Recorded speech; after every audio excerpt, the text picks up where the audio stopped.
This is rod, massless rod, इसको बोलोगे massless rod, massless rod, इसका मास नहीं। मासलेस रॉड, MR लिखता हूं शॉर्ट में, मासलेस रॉड, है ना। MR का मतलब मिस्टर नहीं हुआ, मासलेस रॉड। इसकी खास बात क्या है, और ये एक्सपीरियंस के बेस पे है, इसमें तुम्हें रटाने वाली कोई चीज नहीं है। रॉड को घुमाओ, रॉड कभी भी लूज नहीं पड़ेगी, है ना। स्ट्रिंग से कोई चीज को घुमाओगे, मतलब धागे से पकड़ के घुमाओगे तो वो स्ट्रिंग लूज पड़ सकती है रॉड कभी भी लूज नहीं पड़ेगी, ठीक है। तो मैं लिख दूं इसको शॉर्ट में, नेवर लूज, नेवर लूज, है ना। दूसरा, रॉड पुश भी कर सकती है, पुल भी कर सकती है। रॉड से किसी को धक्का भी दे सकते हो, पुश भी कर सकते हो और पुल भी कर सकते हो, ठीक है। तो ये पुश भी कर सकती है और पुल भी कर सकती है। तो इट कैन पुश, मैं कीवर्ड लिख रहा हूं, एंड पुल। स्ट्रिंग के साथ ऐसा नहीं होगा, स्ट्रिंग में थोड़ा डिफरेंट होगा, समझना पड़ेगा नाउ, ठीक है। तो मासलेस रॉड, अब तो इसकी जरूरत खत्म हो गई, अब मत भेजो, अब बाद में देखूंगा, ठीक है। अब मैं शुरू हो गया तो फिर बीच में क्या हटाना। तो हाँ, पुश और पुल। अच्छा, अब मैं सीधे इसको न्यूमेरिकल के फॉर्म में लेता हूँ। मुझे रॉड को, अब तुम समझ गए हो कि रॉड को मुझे घुमाना है ना, रॉड को घुमाना है और रॉड को सर्कुलर पाथ में घुमाना है। तो एक सर्कुलर पाथ मैं बना लेता हूँ, इसका सर्कुलर पाथ होगा, है ना। रॉड को सर्कुलर पाथ में घुमाना है, तो सर्कल बना के इसकी, ऑब्वियसली रॉड सर्कुलर पाथ में रोटेट करेगी, तो सर्कल ऐसे एडजस्ट करने की कोशिश करता हूँ। आजा बेटा, आजा आजा आजा। अच्छा, ये गड़बड़ करेगा मुझे लगता है। यस यस यस, नहीं मानेगा। आजा आजा आजा, एक सेकेंड। यस यस यस, या परफेक्ट, वाजी वाह। तो ये मज़ा आ गया। इसको थोड़ा छोटा कर देता हूँ, थोड़ा छोटा नहीं, थोड़ा बड़ा, थोड़ा बड़ा, बस थोड़ा ऐसे कंप्रेस कर देता हूँ। ओके, तो ये सर्कल इधर से भी थोड़ा इलिप्स की तरह लग रहा है। ओके, चलो, रॉड इस तरह के सर्कुलर पाथ में मूव करेगी, और ऑब्वियसली ये सेंटर भाग के यहाँ पे आ गया, तो इसको वापस अपनी जगह पे ले जाना है। इसको मिटा देता हूँ, दूसरा सेंटर बनाता हूँ। तो रॉड का एक एंड फिक्स है ना, एक एंड फिक्स है और रॉड रोटेट कर रही है। ये वाला एंड फिक्स है और रोटेट कर रही है, ठीक है। तो दो चीजें याद रखनी है, ये कभी लूज नहीं होगी, और रॉड पुश भी कर सकती है और पुल भी कर सकती है, ठीक है। अच्छा मैं इसमें एग्जाम्पल के फॉर्म में ही पूछता हूं तुमसे, कैसे क्वेश्चन पूछा, क्वेश्चन के फॉर्म में ही पूछता हूं।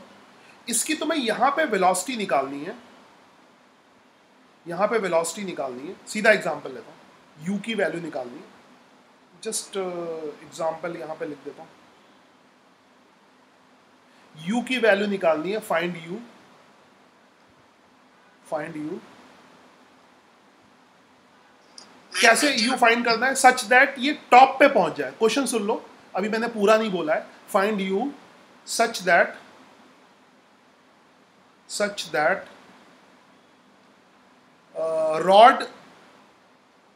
रॉड के साथ पार्टिकल अटैच है। रॉड का मास नहीं है, मासलेस रॉड है, इसका मास है, ये जो पिंक वाला इसका मास है। Find you such that rod reach at the top, reach at top. बहुत ही प्रैक्टिकल क्वेश्चन है ना। तुम अपने हाथ को भी घुमा सकते हो, हाथ को रॉड की तरह ले सकते हो, हाथ को घुमाने की कोशिश करो, ऐसे घुमाते हो ना हाथ को।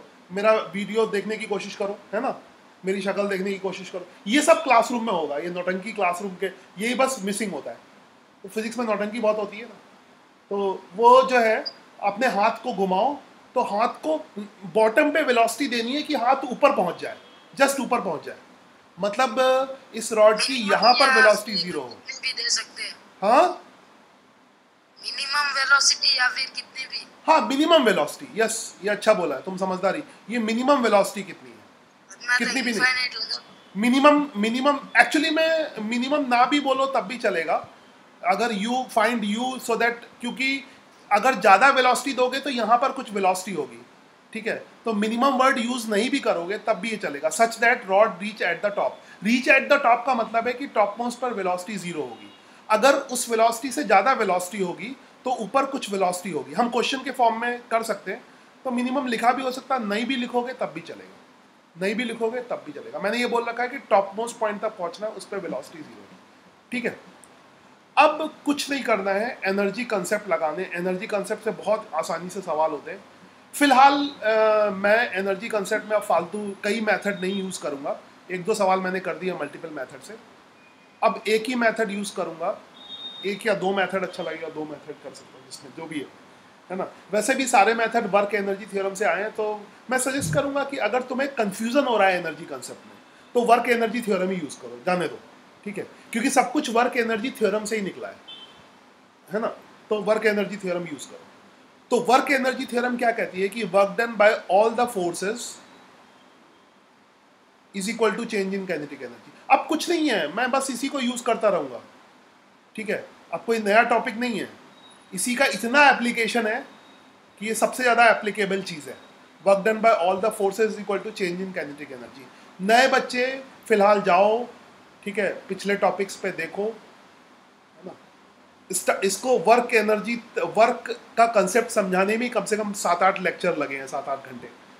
तो एकदम यहाँ पे ये नहीं कि एकदम से थोड़ा सा बता दें, यहाँ थोड़ा कुछ नहीं होता है। सीखने में जितना टाइम लगाना है वो लगाना ही है। हाँ, फिलहाल तुम ये समझ सकते हो कि पढ़ाई हम लोग कैसे करते हैं, प्रैक्टिकली कैसे करते हैं। Work done by all the forces equal to change in kinetic energy.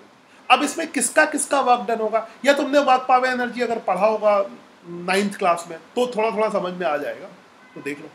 अच्छा, यहाँ पर जो रॉड का फोर्स होगा वो तो इसके डिस्प्लेसमेंट के परपेंडिकुलर होगा, है। रॉड को कहीं भी लोगे, रॉड का जो फोर्स होगा किसी भी जगह पे, रॉड का फोर्स जैसे यहाँ पे तो परपेंडिकुलर है। पहले देख लो कौन कौन से फोर्स है यहाँ पर, है ना, कौन कौन से फोर्स है। तो एक तो work done by force applied by rod हो सकता है, या नॉर्मल रिएक्शन जिसको कहो, या टेंशन बोल दो, मैं टेंशन बोलता हूँ। रॉड के टेंशन का वर्क डन हो सकता है, ठीक है। ग्रेविटेशन का वर्क डन हो सकता है, mg का वर्क डन हो सकता है।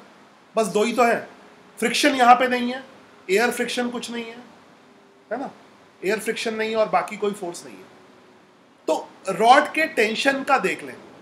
अभी यहाँ पे रॉड का टेंशन किधर भी हो, पुल भी कर सकती है, पुश भी कर सकती है। रॉड में क्या इजी है, रॉड पुल भी कर सकती है और पुश भी कर सकती है। तो तुम रॉड को किसी भी लोकेशन पे ले लो। मैं कोई नई लोकेशन पे लेता हूँ, येलो कलर की रॉड है मेरी, मैं इस लोकेशन पे लेता हूँ। अभी डायग्राम रफली बना रहा हूँ, not every time very fair. इस लोकेशन पे लेता हूँ, ठीक है, इस लोकेशन पे भी। और तुम्हें याद होगा, अच्छा, हर सवाल में वही वही बेसिक कंसेप्ट लगते हैं। कल भी मैंने ऐसी चीज़ें एक्सप्लेन की थी, तुम ध्यान दोगे। फिजिक्स में कंसेप्ट बहुत कम है, ये बहुत इंटरेस्टिंग है। नई चीज़ कभी आएगी नहीं, इसमें ज़्यादा नौटंकी नहीं करता हूँ मैं, है ना, नहीं तो फिर इसी को ऐसे ही मोटा कर देता हूँ, चलेगा।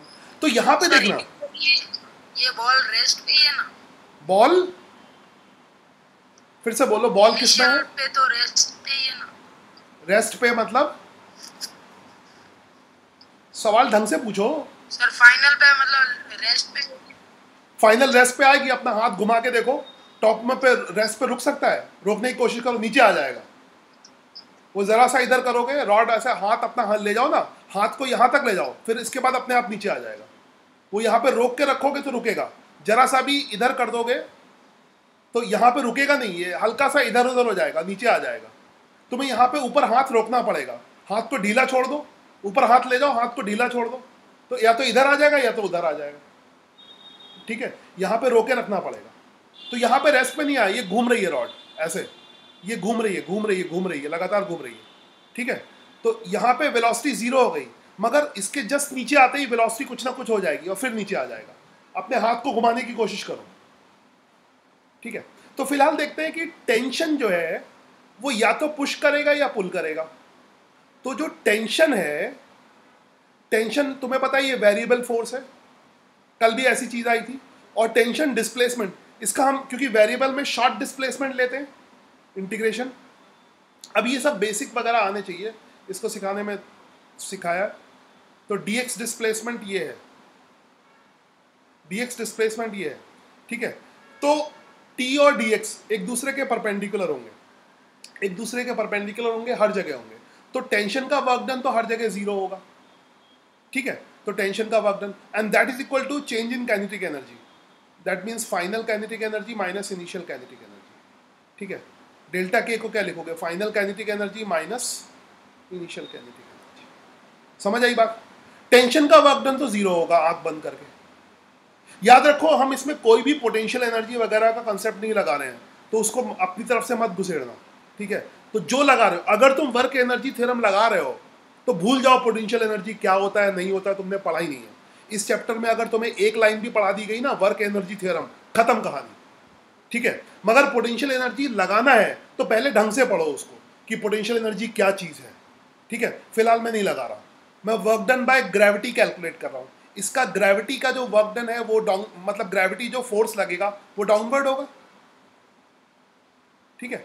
Work done by gravity. Displacement कितना हो रहा है टोटल? हाँ, क्या बोल रहा है, जोर से बोल भाई। डिस्प्लेसमेंट कितना हो रहा है? हाँ ये तुमसे पूछूंगा, तुम बताओ ना, मेरे से क्यों पूछ रहा है, तुम बताओ। अब ये mg डिस्प्लेसमेंट इसका कितना हो रहा है, मेरे से पूछ रहा है। 2 times radius। हाँ 2 times radius. Length of the rod. हाँ बस, हाँ 2 time length of the rod. ये मुझे पूछना चाहिए, तू पूछ रहा है। वो लेंथ ऑफ द रॉड कितनी है भाई? ले लो एल, ले लो length of the rod L ले लो। हाँ लेंथ ऑफ रॉड गिवन होनी चाहिए ठीक है, इसमें length of the rod given है क्वेश्चन में। अच्छा मैं हरा रंग से ले रहा हूँ, जो हरा है वो गिवन है। तो लेंथ ऑफ द रॉड ले लेता हूँ, 1 मीटर चलेगी, 1 मीटर ले लेता हूँ, 1 मीटर सही है, हाँ। और जी की value 10 metre per second square ले लेता हूँ, ठीक है। तो जो मैं ब्लू से लिख रहा हूँ ये गिवन है क्वेश्चन में, मास की जरूरत नहीं है, मास गिवन नहीं है ना। गिवन डेटा क्या है, लेंथ ऑफ द रॉड है, जी वैल्यू दे रखी है। चलो mg डाउनवर्ड डायरेक्शन में, mg तो डाउनवर्ड लगेगा, इसके अगेंस्ट डिस्प्लेसमेंट कितना है रॉड का टॉप मोस्ट तक जाने में, क्योंकि सवाल क्या कह रहा है, इसको टॉप मोस्ट तक पहुंचाना है, तो टॉप मोस्ट तक जाने में इसका डिस्प्लेसमेंट कितना है, ठीक है। टॉप ऊपर की तरफ है, डिस्प्लेसमेंट ऊपर की तरफ है। याद रखो जो नए बच्चे हैं उनको लिए फॉर्मूला होता है वर्क डन का, फोर्स इंटू डिस्प्लेसमेंट और कॉस थीटा। फोर्स, डिस्प्लेसमेंट और कॉस थीटा आता है। कैसे आता है शुरू के वीडियो में ज़्यादा, ठीक है, तो देख लो। तो mg डाउनवर्ड डायरेक्शन में है, डिस्प्लेसमेंट ऊपर की तरफ है ना, 2l के बराबर होगा। एंड l मैंने 1 मीटर ले रखा है, तो तुम 2l ले सकते हो, 2 मीटर ले सकते हो। तो यू कैन टेक सीधे वैल्यू ले सकते हो इसमें, है ना। 1 मीटर की रॉड की लेंथ दे रखी है, 1 मीटर ये, 1 मीटर ये, तो टोटल डिस्प्लेसमेंट 2 मीटर हो गया। तो mg डाउनवर्ड डायरेक्शन में हो गया, है ना। mg डाउनवर्ड डिस्प्लेसमेंट कितना हो गया, 2 इन अपवर्ड डायरेक्शन। यूनिट नहीं लिख रहा हूँ यहाँ पे, नहीं तो कंफ्यूजन हो जाएगा, तुम्हें मास लगेगा। और क्या आएगा, cos 180 डिग्री, बिकॉज इसके बीच में mg और डिस्प्लेसमेंट के बीच में एंगल कितना है, cos 180 डिग्री, ठीक है। अब मैं मल्टीपल मेथड नहीं यूज कर रहा हूँ ताकि तुम कंफ्यूज ना हो, ठीक है। इसमें एक ही मेथड सफिशिएंट है, कहोगे तो कर दूंगा। तो अगले वीडियो में फाइनल काइनेटिक एनर्जी कितनी है, 0 माइनस इनिशियल काइनेटिक एनर्जी कितनी हो जाएगी, हाफ m u स्क्वायर, ठीक है, हाफ m u स्क्वायर। तो बस इसको सॉल्व कर लो, m की जरूरत ही नहीं है, तभी मैंने m दिया भी नहीं है। तो ये आ जाएगा 2mg, g की वैल्यू 10 है, तो g की वैल्यू यहाँ पे 10 रख दो, है ना, 10 metre per second square, g की वैल्यू। तो सीधे g की वैल्यू रख दूं, g की वैल्यू के साथ ये वैल्यू कितनी आ जाएगी, 20m आ जाएगी। इधर कितना आ जाएगा, है ना, वो अच्छा ये नेगेटिव cos 180 नेगेटिव होगा तो माइनस 20m, ठीक है। cos 180 की वैल्यू क्या होती है, -1, तो यहाँ पे इसकी वजह से माइनस है, माइनस 20m आ गया। और इधर क्या है, माइनस हाफ m इस u स्क्वायर। सही करोगे तो कभी गलत नहीं आएगा, ठीक है। m ने m को खत्म, ये फिनिश कर देंगे, m एंड m फिनिश, तो u की वैल्यू कितनी आएगी, that will be √40 metre per second. u will be √40 metre per second. Check कर लो कैलकुलेशन, 2√10 हो जाएगा इसका। हाँ 2√10 हो जाएगा सर, कैलकुलेशन तो सही है। तो ये देख लो। अब तुम देखो कल जो सवाल किया था और आज जो सवाल है, अलग अलग सिचुएशन में क्या डिफरेंस है, कुछ भी नहीं।